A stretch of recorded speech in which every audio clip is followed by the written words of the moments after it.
PSG Fan TV, bonsoir à tous chers abonnés et bienvenue dans cette nouvelle édition de l'After Game. Comment allez-vous les gars? Super et toi? Dans une forme onipéenne. Exactement, dans une forme onipéenne. Voilà. Également. Dans une forme byronienne. Donc tout va bien, tout va bien.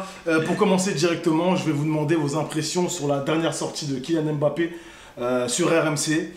Il a dit plein de choses. Il a dit plein de choses, mais ce qui m'a surtout interpellé, c'est quand il a parlé du fait qu'ils étaient 3 devant et que c'était...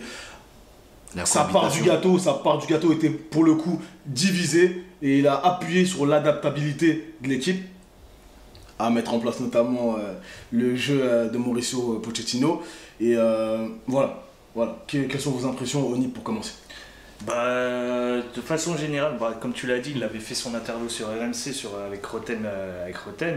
Mais il y a beaucoup de choses qui ont été sorties de son interview. Et surtout, là, la plus grande grande information que tout le monde attendait, c'était son transfert ou non au Real.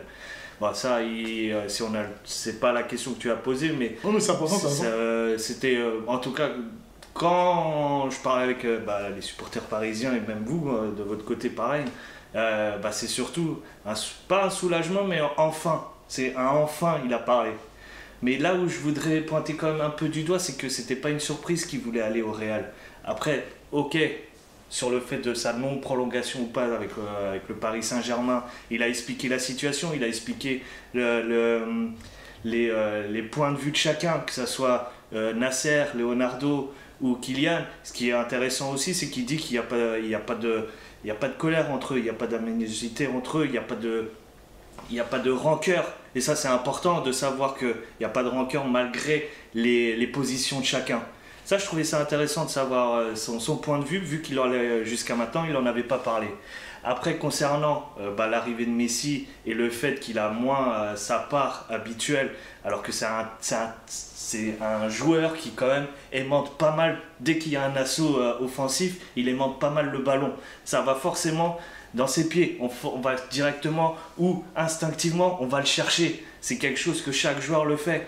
Et forcément, quand t'as un nouveau joueur tel que Messi et son statut et ses qualités et son talent qui lui inculque, ça fait que quand même Mbappé, il y a une deuxième option. Tu penses pas forcément tout de suite à Mbappé, peut-être plus à Messi, peut-être il parle aussi quand il y a eu la dispute avec Neymar au pseudo, hein, rien de grave non plus, mais Neymar a peut-être vu qu'il est un peu plus ami avec Messi, instinctivement, c'est comme les deux frères Hernandez dans l'équipe de France, instinctivement, tu sais, tu vas plus vers Messi malgré que tu as fait 2-3 ans avec Mbappé en absence de Messi, mais voilà, c'est ton pote, tu connais, vous vous connaissez, vous voyez, enfin vous trouvez les yeux fermés, et forcément Mbappé ça bloque. On va dire comme un petit moment où il y a eu notre débat avec Giroud et l'arrivée de Benzema. C'est un peu ce même genre, malgré que je compare, mais je compare pas les talents. Je sais que tu veux y aller. Non, me fais pas dire ce que j'ai pas dit, parce que j'ai vu ton regard malicieux. Tu fais des parallèles entre le PSG et l'équipe de France. Non, mais je compare pas les talents, je compare la situation. Mais moi je t'écoute, je t'écoute. Mais voilà, mais c'est intéressant, mais c'est vrai qu'ils doivent avoir... Pochettino doit faire en sorte qu'il faut qu'ils se retrouvent les trois et que chacun a sa part du gâteau comme il le dit pour que le danger vienne de partout et pas seulement d'un Messi ou d'un Mbappé. Très bien. Qu'est-ce que tu en penses, Young Step? Et voilà, pour faire très court, hein, avec cette sortie, est-ce que tu penses que du coup il va prolonger avec le Paris Saint-Germain? Parce que voilà, cette question a été évoquée et il a plus ou moins répondu. J'aimerais, et d'ailleurs, c'est pas pourquoi on lui a pas forcément posé cette question en interview. J'aimerais qu'il reste, ma position elle est toujours la même, mon opinion là-dessus est toujours la même. Par rapport à cette interview, par contre, moi je trouve qu'il y a un souci de timing. Je suis pas très. Elle lui a été posée. Elle lui a été posée, qu'est-ce qu'il a répondu? Lui a dit, tu sais, dans le foot, tout va très vite, voilà. La vérité d'hier n'est pas celle de demain. Voilà, ils aiment bien te dire ça pour t'endormir. Ils aiment bien te dire ça pour t'endormir. Écoute, moi je suis pas forcément en phase avec le timing de cette interview. Je trouve qu'il aurait pu s'exprimer depuis bien plus longtemps, surtout qu'il avait dit lui-même qu'il allait s'exprimer en temps voulu. Il l'a dit depuis plusieurs mois, il le fait que maintenant, donc assez déçu quand même qu'il le fasse que début octobre. Après, il a dit des choses qui sont quand même à souligner et à se rappeler. Par rapport à sa situation avec Leonardo, soi-disant qu'il avait des griefs avec lui, lui il a carrément démenti tout ça, il a parlé de l'équipe de France, etc. Il a un peu balayé tous les sujets, mais ouais, moi cette interview, je suis pas... Mais tu sais, sur le timing que tu dis, j'ai eu l'impression quand il parlait que qu'il pouvait pas faire de sortie médiatique imposée par Leonardo et Nasser, par peut-être l'espoir de pouvoir le prolonger par la suite.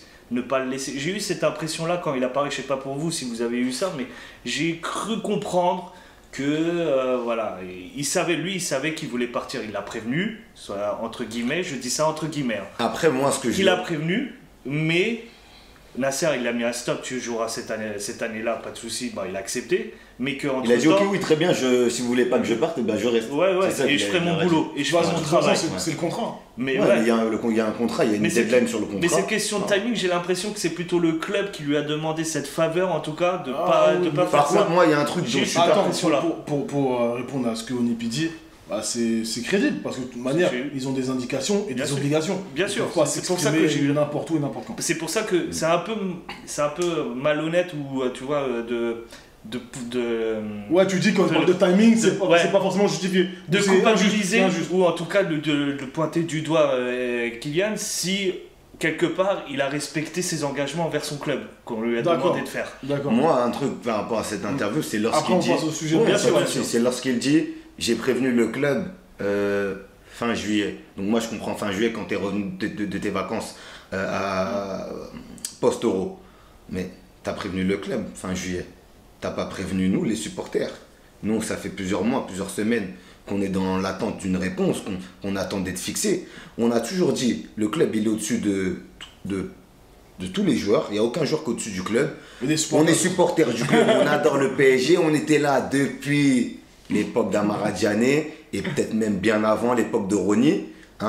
Donc je comprends pas pourquoi le PSG, le garçon veut partir. Si le garçon veut partir, pourquoi vous le retenez à 1 an de la fin de son contrat? Mais ça c'est un autre débat. Voilà, c'est un autre débat. Mais moi en tout cas, lorsqu'il dit j'ai prévenu le club, tu as prévenu le club, ok certes, mais tu nous as pas prévenu nous. C'est-à-dire que lorsque depuis février tu dis tu vas t'exprimer, c'est pas bien de t'exprimer au final en octobre, parce que tu as laissé du temps traîner.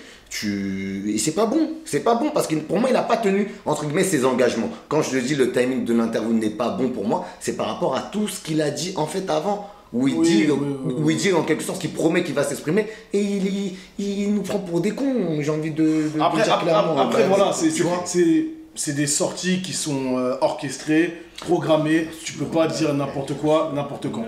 Mais en tout cas pour revenir sur l'essentiel de cet after game qui est donc le jeu du Paris Saint-Germain, les choix de Mauricio Pochettino sur ses 12 premiers matchs de compétition, en comptant notamment le trophée des champions. Donc il y a eu 2 défaites, en comptant la dernière face à Rennes, donc cette semaine le championnat qui reprend. Voilà, j'aimerais avoir... Est-ce que déjà dans un premier temps vous pensez que Pochettino a son 11 type en tête, avec toutes ces étoiles à sa disposition? Est-ce que vous en avez un, vous? Voilà, ça fait pas mal de questions. Et surtout, est-ce que vous sentez les prémices, en fait, d'une identité Pochettino au Paris Saint-Germain? On va commencer par Onip. À nouveau.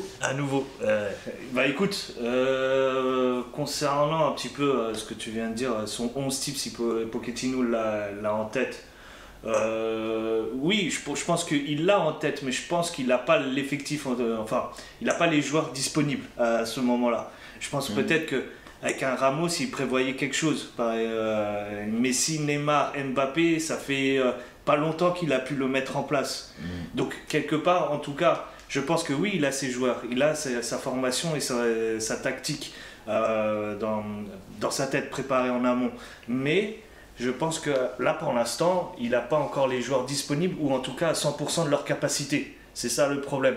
Donc, j'ai l'impression qu'il rafistole entre-temps. il met quelques petits Wijnaldum, pour l'instant il n'est pas à l'aise dans la formation, et j'ai peur pour lui entre temps, c'est pas encore ta question, mais Wijnaldum, j'ai peur qu'il est en train de prendre un vrai flop dans notre effectif parce qu'il ne se retrouve pas ou il n'arrive pas à s'imposer. Donc je le laisse le temps, il n'y a pas de souci, à Pochettino de faire le nécessaire, mais je pense qu'avec l'arrivée d'un Verratti, le mettra certainement sur le banc. Tu vois, j'ai cette impression-là. Ça se poursuit avec ton 11 peut-être. Ouais, écoute, dans ce délire-là, le 3-5-2 me plaît pas mal.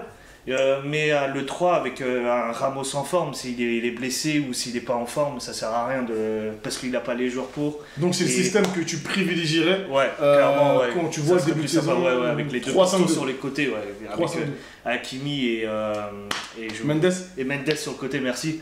Et 3-5-2, donc tu mets Ramos au centre. Ouais, Ramos, Kimpembe et Marquinhos. Ok. D'accord. Et donc après avec Mbappé et Icardi comme il avait l'habitude, ou Messi de temps en temps, même plus Messi que Icardi, je pensais. Et donc sur le milieu de terrain, donc voilà, tu as mis les deux latéraux, qui sont Mendes et Hakimi, et du coup les trois autres Neymar, et après Verratti et forcément notre joueur du moment, Gaël. Donc ça serait ça, mais après c'est les deux devant, et Mbappé, Messi.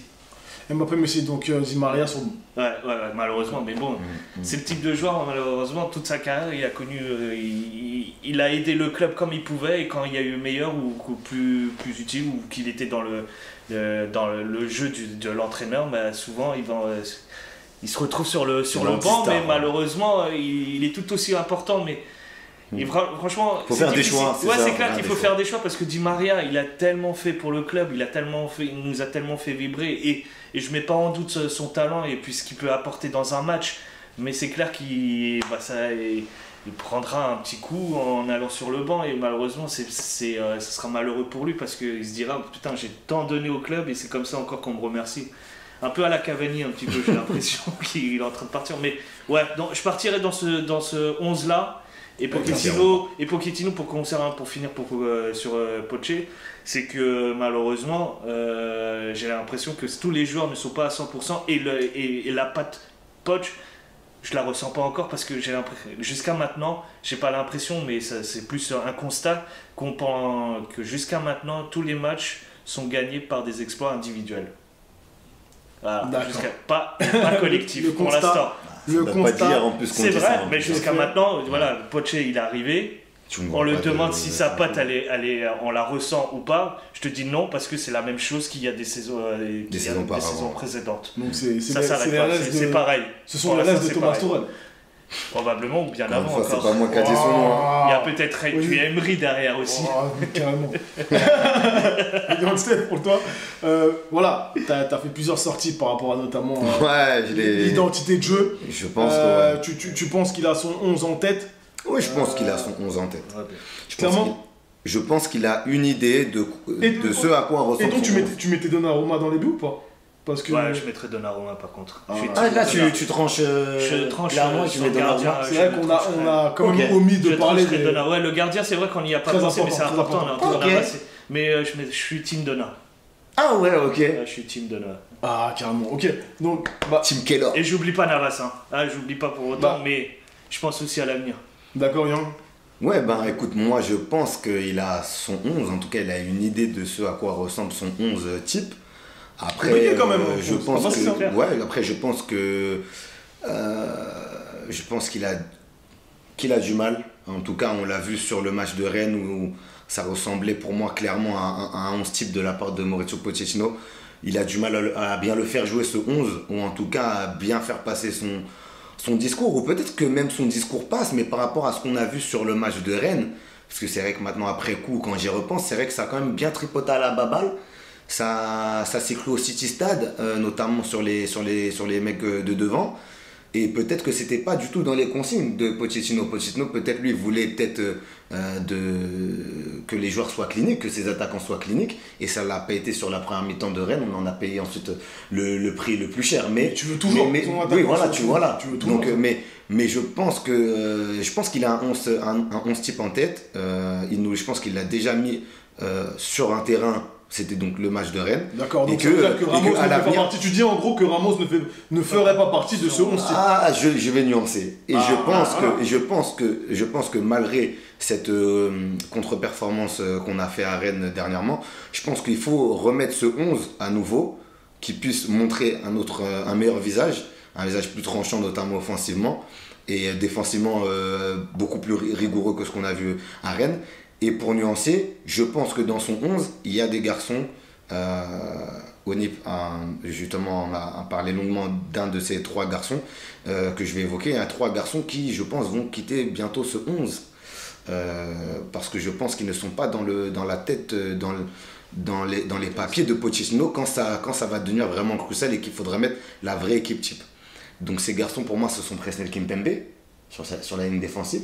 Je pense que quand Ramos va revenir à un niveau correct, un niveau potable et un niveau potable, correct pour le haut niveau, de par son aura, Ramos, on sait qu'il impressionne quand même ses adversaires, et je pense que Ramos il prendra la place de Kimpembe dans ce 11 au milieu. Je dois dire tout de même que Kimpembe est le seul joueur de l'effectif à avoir disputé l'ensemble des matchs de compétition. Je sais Byron, et tu sais que moi je suis un grand fan de Presnel Kimpembe. Oui, mais ça va pas dans le sens de ce que tu dis. Mais il faut aussi être objectif, les derniers matchs de Presco ne sont pas des plus rassurants non plus, depuis le début de saison. Oui, et tu peux parler de quel autre joueur en fait qui est dans Après, je passais au milieu de terrain. Non, mais tu peux parler de quel autre joueur qui est dans ce cas quand tu parles de performance rassurante. Qui, au Paris Saint-Germain, là, en ce début de saison, a rassuré sur l'ensemble des matchs. Sur n'importe quelle ligne là. Sur n'importe quelle ligne, oui. Gana Gueye. Oui, mais encore. Ander Herrera. D'accord. Et d'ailleurs, ça me permet de faire ma transition. D'accord, ça fait 2 sur 11. Ander Herrera qui lui aussi va devoir quitter, je pense, ce 11. Mais ça fait 2 sur 11. Malgré qu'il a fait un très bon début de saison. Et le 3e, c'est André Di Maria. Oui, mais il n'a pas joué tous les matchs, en vrai, Di Maria. Il a loupé. Non, mais c'est vrai. Non, mais il faut le dire. Oui, il faut le dire. Mais là où la loupe est mise en place, c'est lors des grosses confrontations. Et on parle notamment de la Ligue des Champions. Il n'a pas été là sur ces 2 grosses confrontations. Parce qu'il a eu une suspension, Byron. Oui, mais donc tu peux pas. Voilà, mais il faut être quand même. Il y a un contexte à rappeler. Tu peux pas dire qu'il a performé en début de saison s'il n'a pas été là. Mais Byron, toi-même, tu le dis, les places sont chères au PSG. Les places sont chères. Choisir, c'est renoncer. Et moi, je me mets dans la tête de Pochettino. Et pour moi, c'est un 4-3-3. Toi, c'est un 3-5-2, c'est ça? Pour moi, c'est un 4-3-3. Mais donc, ça te plairait, toi? Parce qu'après, c'est bien sûr l'avis que je te demande. Ton avis personnel que je demande. Parce que la question était, oui, est-ce que Poch a son 11? Mais toi, qui mettrais-tu? Mais la question, est-ce que ça me rassure? Donc, tu mets pas Kimpembe. Mais est-ce que le 4-2-3 t'a rassuré sur le mois de septembre? Est-ce que le 4-2-3 t'a illuminé? Bah, je sais que au point de vouloir le garder. Parce que voilà, il est là maintenant. En plus, t'es un grand partisan du milieu à toi, toi. Hein. Oui. En plus, hein. Il est arrivé maintenant depuis 9 mois. Ouais. Je trouve qu'il y a eu beaucoup plus de résultats quand il jouait sur le système 4-2-3. Ensuite, il a changé face à City en Ligue des Champions. Non, mais écoute, il a en demi-finale, au Parc notamment, il a changé. Il a mis un 4-3-3. Pour moi, c'est à ce moment-là que les problèmes ont commencé. Voilà, sur ces changements de système, etc. Donc le 4-2-3-1, sur ce que Poch a fait depuis son arrivée au Paris Saint-Germain, je trouve qu'il y a eu plus de... Voilà, j'ai vu plus de choses intéressantes. Et surtout... on n'a pas assez vu aussi le 4-3-3. On n'a pas assez vu le 4-3-3. Ce que je veux dire, c'est que quand il y a de la récurrence dans le système, c'est là que tu peux voir de la progression notamment. Si tu changes tous les week-ends, c'est compliqué. Donc, je pense qu'il essaye de faire des choses, qu'il essaie de mettre en place certaines choses. Je suis pas comme toi qui vois rien. Je vois rien. mais c'est compliqué. Pas de prémisse, rien du tout. C'est compliqué. Rien du tout. Donc, je te laisse continuer. Mais ouais, donc pour moi, ça sera un 4-3-3 avec bien évidemment Keylor Navas dans les cages. La question ne se pose même pas. Un petit peu, tu vois. C'est vrai que Donnarumma, mais moi, c'est Navas. Le jeu de pied. Voilà. Après, en défense, du coup, à droite, Achraf Hakimi, mon joueur au passage. Défense centrale, donc forcément Ramos, comme je l'ai dit, quand il reviendra dans une très bonne forme. Peut-être au IPN d'ailleurs. Donc Sergio Ramos avec Marquinhos et à la gauche Nuno Mendes. Nuno Mendes, malheureusement, Juan Bernat, je suis désolé, moi aussi je te kiffe, mais t'es plus dans l'équation. Malheureusement, on veut même plus te faire rentrer dans l'équation, carrément, j'ai l'impression au club. Donc après, au milieu de terrain, Gueye, Verratti. Jorginho, Wijnaldum, tu l'as dit, toi-même tu l'as dit, est-ce qu'il a ses joueurs en forme, tous en même temps, tous à 100%. Donc moi, si je mets Wijnaldum, c'est un Wijnaldum à 100%. Sinon, je peux garder ce Herrera-là que je vois sur le début de saison. Parce que Herrera, de toute façon, il est là pour ses mauvaises performances. Oui, voilà. Donc moi, son manque de forme aussi, voilà, quand il rentre. Il est aussi là pour son travail et ce qui monte sur le terrain. Mais ce qui est dommage, c'est que je suis sûr que Wijnaldum à 100%, il le mettrait. Mais il le graille tous les jours. Il graille tous les jours, Herrera. Mais il le mettrait toujours sur le 11. Il graille tous les jours, Herrera, Wijnaldum à 100%. Donc Wijnaldum est meilleur que Herrera. Pour moi, c'est un meilleur joueur. Oui, bien sûr, je suis d'accord. Et dans tout le package que doit avoir un joueur de foot, il est bien meilleur que. Dans les deux, 100%, c'est Wijnaldum au-dessus. Oui, mais. Et je suis sûr que Pochettino, Wijnaldum, il était sur ses papiers, mais il voit quand même, comme tout le monde, que ses performances. Et il a des absences des fois où même tu as l'impression que les spectateurs, ils voient les trois autres en train de jouer. Et il y participe pas, il participe même pas, où il fait. Il manque d'initiative envers eux. Du coup, je finis ce 11. Du coup, ouais, forcément, c'est un 11. Voilà, on peut me dire, je suis utopiste, machin. C'est un 11 avec tous les mecs à 100%. C'est-à-dire, c'est un 11, là, on parle, on est en octobre. Moi, dans ma tête, je suis en février. Et tous les mecs sont à 100%. Donc, au milieu de terrain, Gay, Verratti, Wijnaldum. Et devant, comme je t'ai dit, je dois faire des choix. Messi à droite, Mbappé à gauche, Neymar en faux neuf. Et ça tourne entre les trois parce que les trois, ça joue en faux neuf. Donc voilà, Di Maria. T'as dit Messi à gauche, Mais Messi à droite, Mbappé à gauche, Neymar en faux neuf. Ouais, c'est pas mal. Et c'est pour ça que je disais Di Maria, donc à chaque ligne, plus ou moins, même sur la ligne des gardiens, à chaque ligne, t'as un joueur qui, malheureusement, même s'il fait des belles choses, doit aller s'asseoir sur le banc. Et parce que je l'ai dit déjà dans une vidéo en début de saison, choisir c'est renoncer. Donc voilà. En tout cas, comme quoi, c'est pas facile de choisir un 11 type. C'est pas facile. Voilà, il y a quelques divergences c'est pas facile. sur vos deux 11. Donc très intéressant. Donc, est-ce que vous avez quelque chose à rajouter, notamment par rapport au jeu? Parce qu'on n'a pas beaucoup entendu parler. Bon, t'as dit notamment, Oni, les raisons pour lesquelles c'était compliqué de mettre en place un système, ou en tout cas de voir des prémices sur l'identité de jeu du Paris Saint-Germain aujourd'hui. Tout le monde n'est pas en forme. Ah oui. Il manque certains éléments qui devraient être titulaires, donc d'après Oni, notamment Ramos. Et oublie pas, la trêve internationale ne nous aide pas beaucoup non plus. Franchement, ces pauses-là pour travailler entre temps, les mecs qui reviennent des fois blessés, fatigués, les voyages, ça s'est vu quand à la dernière trêve internationale, tous les joueurs d'Amérique du Sud ont eu une semaine où ont dû attendre le week-end d'après pour pouvoir rejouer, alors qu'on commençait directement dès le lendemain ou 2 jours après la fin de la trêve internationale. C'est pas logique, c'est pas normal. La contre-rangée, ça va être la même chose. De faire des 8 heures, 9 heures de vol et jouer 2 jours après face à une équipe, enfin voilà, c'est compliqué. Je parle pas, en Europe, tu fais rapidement 2-3 heures max d'avion, tu traverses pas l'Atlantique. C'est pas sérieux, les trêves internationales me fatiguent en ce moment, malgré là dernièrement la performance de l'équipe de France, mais on s'en fout en fait. C'est la vérité. On s'en fout de ces trêves, ils devraient les mettre ailleurs à un autre moment. Franchement, c'est pas la seule raison, je suis d'accord avec vous, vous allez peut-être rétorquer, mais ça en fait partie et ça nous empêche de travailler sérieusement. Déjà que maintenant les vacances estivales sont raccourcies. Alors maintenant que tu les imposes ces voyages, vas-y, c'est bon. Très bien. C'est pas des machines, les gars. Très bien. En tout cas, le sujet est ouvert. Donnez-nous votre avis, chers abonnés. Qu'en pensez-vous? Donnez-nous votre 11. Est-ce que, contrairement à certains notamment, vous voyez du jeu au Paris Saint-Germain sur ces 12 premières rencontres? Donc, je vous souhaite un très bon after game. Suivez-nous sur les réseaux sociaux, Twitter et Instagram. À très bientôt sur PSG Fan TV. Ciao, l'équipe. Salut.